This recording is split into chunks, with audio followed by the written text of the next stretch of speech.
Kurnool ST BC college గ్రౌండ్స్లో గురువారం రాత్రి మెసేజ్ వినండి. గమనించే మాట ఏమిటంటే, ఒకటి రాజులకు రాజు, రెండోది రాజ్యం, మూడోది రాజులు. ఈ 3 అంశాలు ఎస్టీబీసీలో చెప్పడం జరిగింది. చూడండి, దేవుని ఆత్మ బలమైనటువంటి సందేశం ఆ రాత్రి ఇచ్చారు.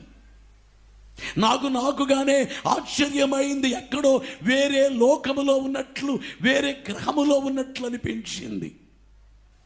రాజులకు రాజు, రాజ్యము, రాజులు. గమనించాలి ప్రియులారా, మనల్ని దేవుడు రాజులుగా చేస్తారు.